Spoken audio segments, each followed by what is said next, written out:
Hello everyone, here's Cindy from Pink Cross Europe. I'm now here with Pink Cross Slovakia, and on the phone I have Harmony Dust, the founder and director of Treasures, an LA ministry that reaches women in the sex industry. Hello Harmony, it's great to be with you. Hi, thank you so much for having me today. Thank you. And today, tell us a little bit about your ministry. What do you do with Treasures? So we work with women in the commercial sex industry, and that means that we do outreach at strip clubs, porn conventions, and we work with women from all areas of the sex industry, and we basically come alongside them and offer them the support and care that they need so that they can live healthy and flourishing lives. Amazing. Thank you for doing that. That's really close to our heart as well at Pink Cross here in Europe. And since you're doing that, I know it has something to do with your personal history, with your personal background. So can you tell us about your testimony? Why do you do Treasures, and how did you get into the sex industry? Yeah, definitely. So my vision for this ministry was birthed out of my own broken past, and the reason I do this work is because I know what it's like to work in the sex industry and to feel trapped and to not see a way out. And unfortunately, my story is very similar to many other women who have been in the sex industry. You know, as a young girl, I was sexually abused, from the time I was 5 years old. I was raped as a teen. And, the first time I saw pornography, I was 3 years old. So that just really set the stage for the rest of my life, and it created a situation where I just felt a lot of shame about myself, and I was sexualized from a young age. And the thing is that up to 95% of women in the sex industry have experienced childhood sexual abuse, and I think in a way it's like it's a training ground, because what sexual abuse teaches you is that your body is not your own, and it teaches you to become comfortable with being sexualized and objectified, which is what is necessary for the sex industry. And so and obviously not everyone who is sexually abused ends up in the sex industry, but there's just such a high rate of it in the sex industry. So that was my background. I also grew up in here in the United States in an area where there was a lot of gang violence, and it was a pretty rough and violent neighborhood. And then on top of that, my household was chaotic. My mother was a drug addict, my dad was a dealer, and so there was just this constant sense of instability and just a lot of fear and a lot of violence. And so what happened was, one of my abusers was my mother's boyfriend, and this is when I'm 13 years old, and I started standing up for myself. And I told her, he leaves or I leave, and I ran away from home. And so eventually she sent him out of the house, but she ended up leaving with him. And so she left me at 13 alone with my 8-year-old brother for 3 months to fend for ourselves. And she left us with $20 US and some government vouchers for food, just a little booklet of them. So that ran out rather quickly. And it was during that summer, that 3 months, that I was alone, and I didn't have my mom there, I didn't have my dad there. And I was stealing food from the store on the corner to feed my brother and I. And it was then that I became involved with an older boy in the neighborhood who, now I can look back and see that he was preying on my vulnerability and had every intention of pimping me. And basically he came along and said, I'll take care of you. Anybody messes with you, I'll protect you. And when he was around, I didn't have to steal food because he would buy it for me. So he just he made me feel protected and cared for, and it was that relationship that led me into the sex industry, and ultimately he became my pimp. So when I turned 19 and was working as a stripper, I was coming home and giving him all of my money. And funny enough, it wasn't until I was an adult and even just researching the tactics that pimps use, and pimping is a form of sex trafficking, because the forced fraud and coercion that pimps use to lure women into the sex industry and then profit off of them is trafficking. It's a form of trafficking. And so it wasn't until I started really researching pimping and trafficking that I realized, oh my gosh, that wasn't my boyfriend, that was my pimp. And unfortunately that's true for so many women. Yeah, oh my goodness. Well, And then how did he force you to bring home the money and all that, and you just got trapped for how many years, or how long did you believe like you had to do this lifestyle? I was in the business for about 3 years, Mhm. and you know, by the end of it, he he basically also used me to recruit other women in the club, and I didn't see it that way. He didn't say help me. He wasn't so overt and said, help me recruit other women so that they can give me their money too, and I can pimp them as well. But he would encourage me to bring them around and bring them into our home, and then, he would start relationships with them, and by the end of it, it was just a mess, and he had other women working for him and giving him their money as well. And it's just, honestly, the whole time, I always had this dream, especially having come from a background where I lived, and I didn't have money, and I know what it's like to not have food. And so I wanted to have the typical American dream. Funny enough, I'm living in America, and I want the American dream.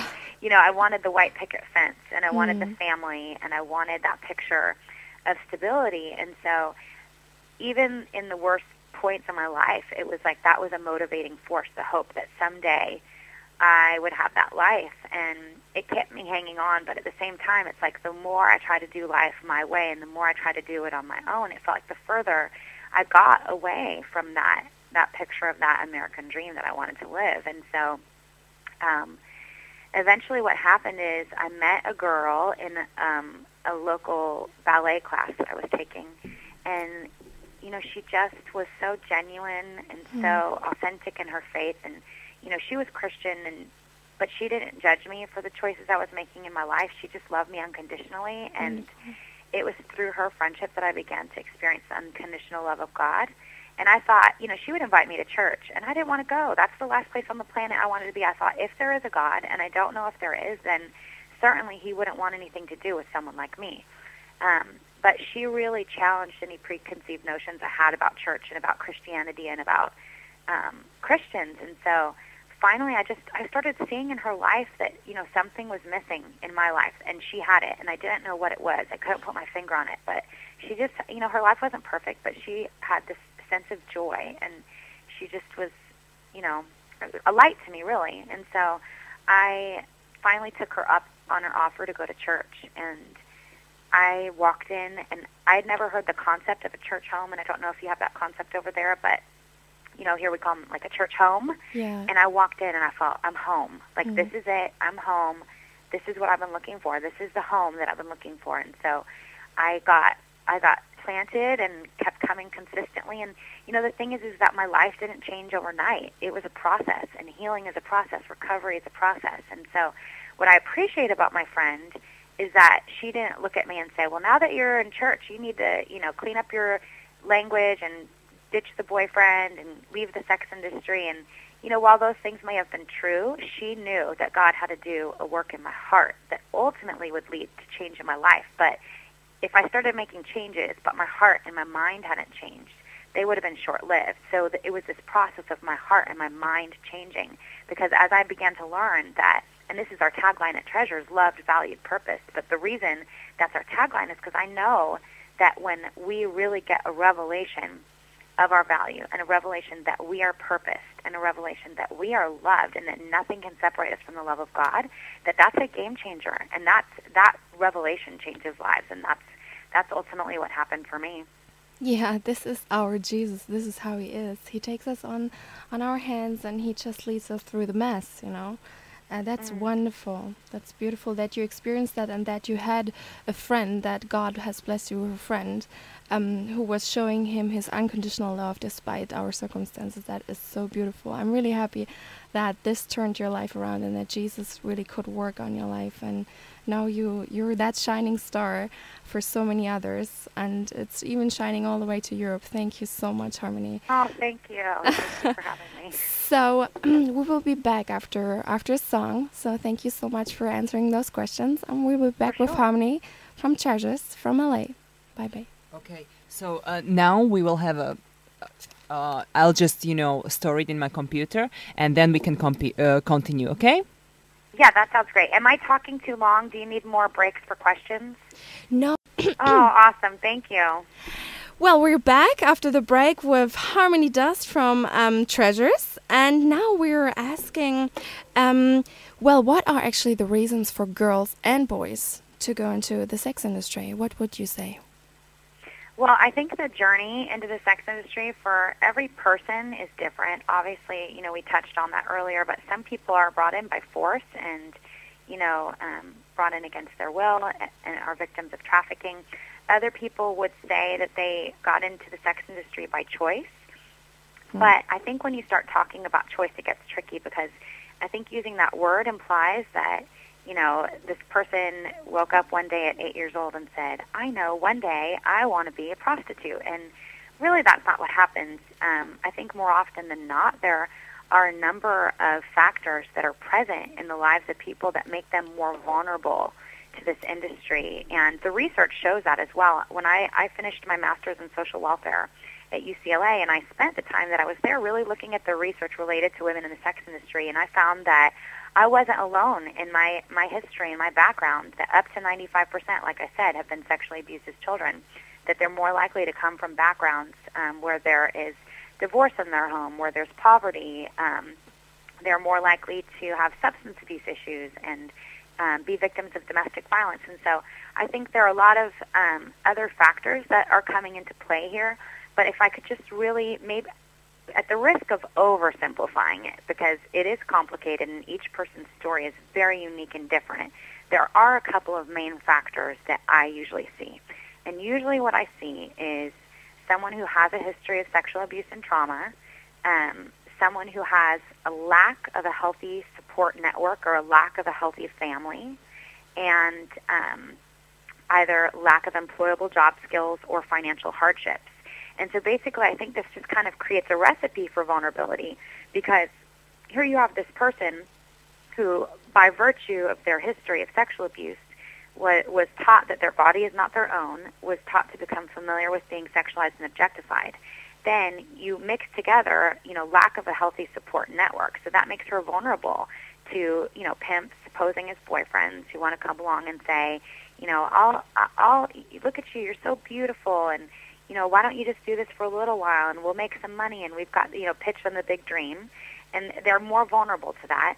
And then put that, with the economic hardship and lack of employable job skills, then it makes it very difficult for her to make a way for herself financially. And then you place that girl in the context of a culture where there is a demand for sex.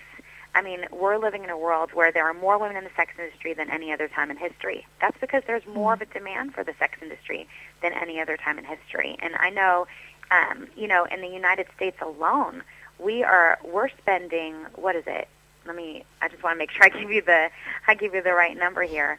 But we're spending billions of dollars a minute on porn, and we have more strip clubs than any other nation in the world, and $13 billion is the revenue of the sex and porn industry in the U.S. alone. And every second we're spending over $3,000 on pornography. That's just in the U.S. And obviously this is a global issue, and this is happening everywhere.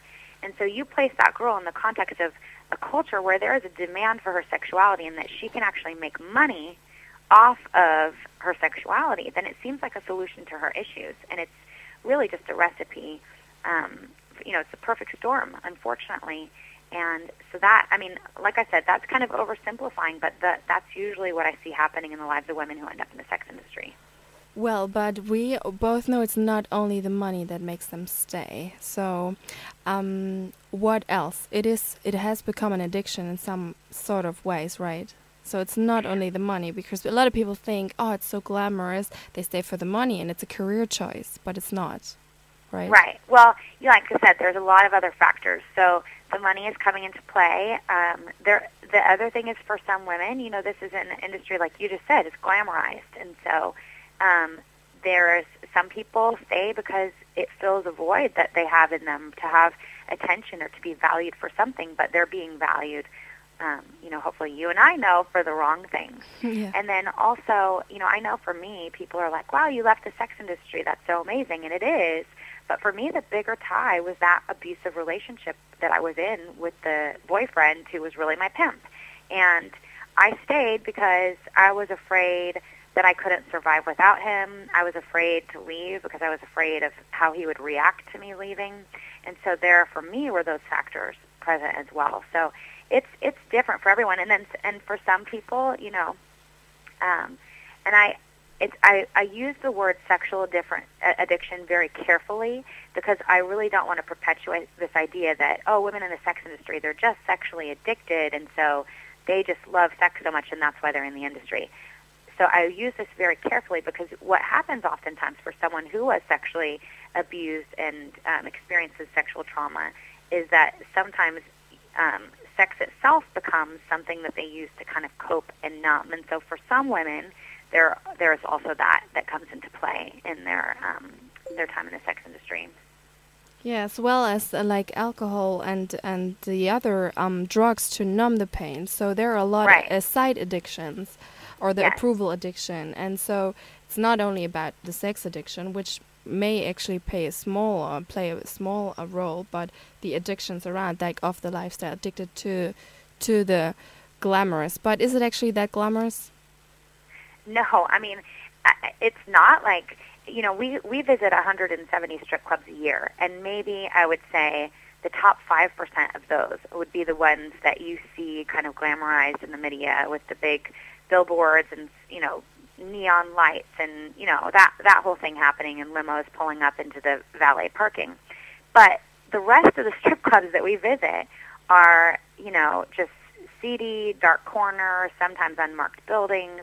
But what happens is that, and I've seen this unfortunately happen with my own eyes, is that sometimes women will start off in those quote-unquote more glamorous clubs, but, you know, they'll walk into work one day and the manager will be like, "You're too old, leave."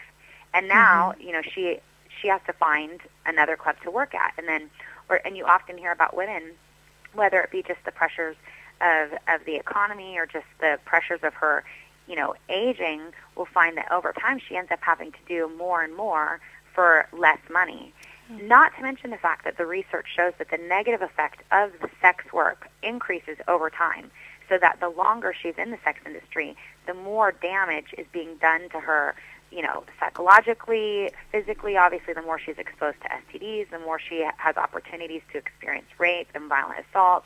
And then also the mental health, the negative impact on mental health increases over time. And as a matter of fact, women in the sex industry experience post-traumatic stress disorder at rates equivalent to veterans of combat war.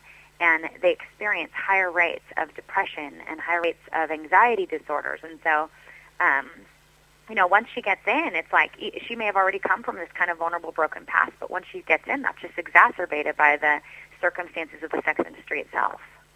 Exactly. So when we hear all that, we do not want our children to go down this same path. And you have a daughter, Harmony, and yes, I do. She's 4 now? Yes, she's 4 years old. Yes, but as she will grow older, what will you tell her? Like, how do we prevent for our children to go down the same path into the sex industry? Well, that's a huge question. For my daughter specifically, I'm going to give her an age-appropriate explanation of you know, my background, of, you know, the woes of the world. So at 4 years old, I'm not going to start teaching her about all the issues of the sex industry and tell her that I used to be a stripper. But for me, I'm not ashamed of it, and I'm not hiding it. So at some point in her life, when it's age appropriate, I will tell her that. But for now, what she does know is that when I go out on an outreach, I just tell her, Mommy's going to go tell some women about Jesus that don't know how much he loves them. And so that's what she knows, and that's enough. And maybe one day I'll tell her, Mommy used to not know that Jesus loved me so much. And, you know, so I'll say it in an age-appropriate way. But in terms of what we can do for our children, I think that the educating them to the realities of the sex industry, and maybe, you know, when they're old enough, exposing them to stories that will educate them as to the realities. Like, I know, actually, I've had several moms contact treasurers, and as like kind of like their children are, as consequences for bad behavior, they put them on restriction, make them, read my book. And it's so funny because I've had these teenagers who have read my book because their mom made them do it, like as quote-unquote punishment, and they write me letters thanking me for my story because it opens their eyes to the reality of a path that maybe they were starting to go down. And the other thing that I think is so important is establishing, like if we look at the factors that make them vulnerable, and one of them being a lack of a healthy support system, and just even the human need for love and belonging and safety and stability, that when you look at, children who either have lost one or both of their parents, or I don't know what your equivalent to the foster care system there in Slovakia is, but children in the foster care system who either have lost one or both of their parents or cannot live with one or both of their parents due to circumstances of abuse are highly, highly vulnerable to the sex industry. So figuring out how we as a culture and as a society can create stability and permanency and love and belonging and safety for these children who are at risk is gonna really help us keep our kids out of the sex industry. Thank you so much, Harmony, for answering that. And we're going to be back after the next song. Thank you. Hey, so we are back with Harmony Dust, the founder and director of Treasures. And now we're going to talk about what we can do in Europe, because Harmony, you are in the US, but we want your kind of work here in Europe because it could happen, sex trafficking or girls getting into stripping here to our friends, to some mommy's daughters, or to your sister. So I want to ask you, how did you get started with Treasures? Well, after so many years of going through healing on my not on my own, but obviously with Jesus and people, but after so many years of going through a healing journey, I got to a place where I felt healthy enough that I started to think about other people. And I started to wonder about the other women and just really became very aware of the need for them to be reached. And I had no idea what that looked like. So in 2003, I found myself sitting across the street from the strip club that I used to work at. And I remember feeling like I was sitting outside of a prison that had held me captive. And, I always prayed for the girls, but I just felt like I had to actually do something. And so there was a stack of postcards in my console, and there was an image of a woman, and written on her back was the phrase, "Her value is far above rubies and pearls." And it was a beautiful image. And so I just decided that I was going to write handwritten notes on the back of the cards and put them on the cars of the women who were working in the club because I knew where they parked. And it was really from that gesture that the entire vision of Treasures was birthed, because I started thinking, maybe every time I stop by a strip club, I can do something like this. And, I wonder if other women would want to help me. And so I ended up taking the idea to one of the associate pastors at my church, and they were fully supportive. Mm-hmm. And they were like, yes, you have to do this. And so in 2003, we got together with a group of volunteers, and, I started developing the vision and developing what the method and what the strategy looks like. And, I had a big vision for where this would go, but I really couldn't see how we were going to get there. And I'm blown away, because what I've seen is that as I'm faithful with what's in my hand, and as I'm just faithful to put one foot in front of the other, that God has just really made a way for this to grow into something where, now we reach 170 strip clubs a year, and we have a therapist-led support group, and we have a peer mentoring team. And not only that, but I have the honor of being able to train women from all over the world to develop sex industry outreaches in their communities that are modeled after this vision and method of outreach. And so I'm just blown away by what God has done with me really just being available and faithful. Wonderful. That's amazing. So your church is really supportive, and just women from the church can join you, or what are the requirements? What are the requirements? Well, the church is actually, I don't know how you guys have things set up over there, but they actually encourage me to become a separate 501c3, like a separate nonprofit entity. So some of the pastors sit on our board of directors and help really govern and bring leadership to it. But so we're a separate kind of organization from the church, but we're supported by them and under their leadership covering. And so then we recruit our own volunteers, we train our own volunteers, and we really bring women in from other churches in the community, and for us, the vision is just really connection to the local church and support of the local church. So that's how we train our outreaches. But what I do want to say is this, is so for the people who are listening to this and thinking, well, I don't know if I have either the church support to start a sex industry ministry, or I don't know if that's something that I'm supposed to do. The thing is it never gets bigger than the one. So maybe you don't start a sex industry ministry, maybe you do. But even if you don't, if you just have a heart for the one, I believe that God might cross your paths with a woman who maybe is vulnerable for ending up in the sex industry, or who has been in the sex industry and is trying to work out and figure out how to recover from her past, or maybe who is still currently working in it. But if you can be available to her and a support to her and speak truth into her life and be there to love on her and love her unconditionally just the same way that my friend was there for me, that is going to make a difference. And you never know who you're sowing into. You never know who you're investing in. She could be the next person to start just a revolution of healing and recovery and outreach in the sex industry in your country. And so just having eyes and having a heart for the one is one of the ways that people can tangibly be involved. And so even one of my best friends, she has the vision of treasures in her heart because she loves me and because I've been preaching it to her for a number of years. But, she's not one of our volunteers, but she was at a park recently, and she ran into a single mom who was there with her kid. And as it turns out, that young single mom was working as a prostitute and actually had a gun in her car and was planning on killing herself that day, but was taking her son to the park for the last time. And my best friend just happened to be there, quote unquote, and happened to get to talking to her. And now because she reached out to her and she cared about the one, that girl is loving Jesus, left the sex industry, just got baptized, and it's like has a heart to lead other women on the journey of recovery. And so, you just never know. If you're available and have a heart to reach the one, you just never know what God is going to do. Amen, amen. I have goosebumps all the way to Slovakia. I'm not kidding. That is the best, you just could say. It's true. It's about the one. Thank you. Wow. Yeah. So do you have, this is already an encouragement testimony. Wow.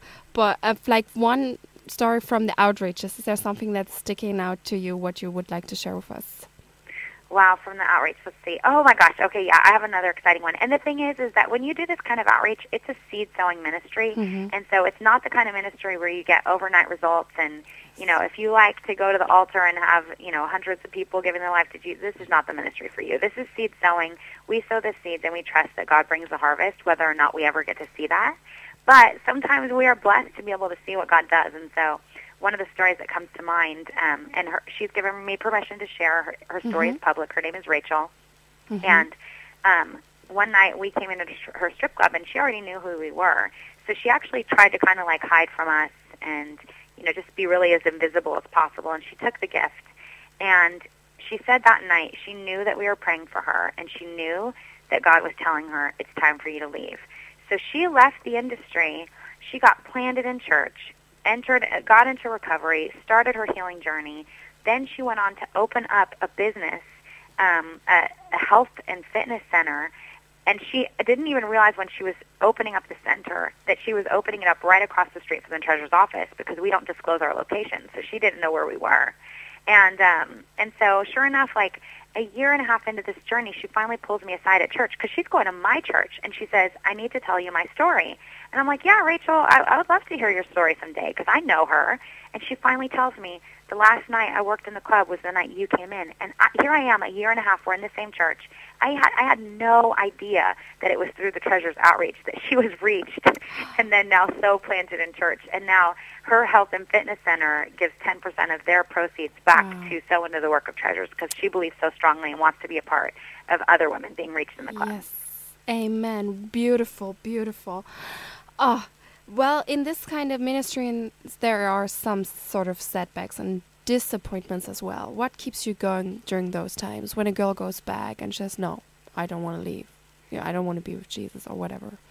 It is so heartbreaking. It is so heartbreaking when you see someone that you love making decisions that are hurtful to their life. But I guess what really keeps me going is surrender.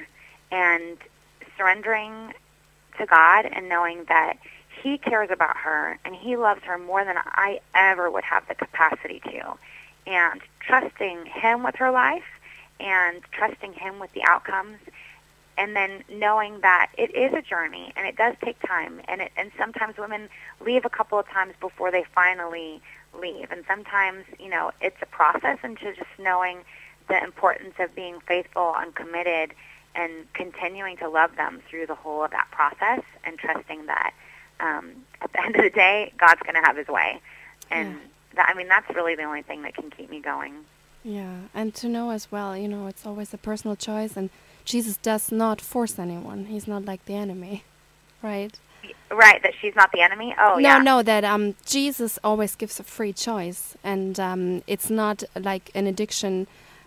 He always says, well, you choose life or death, Exactly, yeah. So He is just love, pure love, and that means freedom, a freedom to choose. Exactly. But it's so sad, so sometimes we need to just go back to Him and let Him hug us, when we get disappointed in this ministry. So what are your dreams and your future goals for the ministry? Well, it's really twofold. I want to continue to really strengthen and develop the work that we're doing here so that we can continue to bring resources to our girls that will really help them live really healthy, flourishing lives. And then as we do that, and as we figure out what works here, and as we develop programs here, then the second part of my goal is I want to see a sex industry outreach ministry happen in every major city of the world. And so I want to be a part of training and equipping other leaders to lead sex industry outreach ministries in their communities, taking what we've learned here and then helping them duplicate it and saving them all the trouble of figuring out, a million mistakes along the way. Obviously they're going to make their own mistakes, but at least we want to tell them about which ones not to make. And how to do things just in the most effective way so that women are reached and their lives are changed. And that's what I want to do. Thank you so much for investing into other people's lives, for sharing the love of Christ, for shining Jesus to the world. And so what is your website so people can look it up? Absolutely. Our website is www.iamatreasure.com. It's iamatreasure.com. Wonderful. Thank you so much, Harmony, for blessing us with your time. And I really I want to thank you and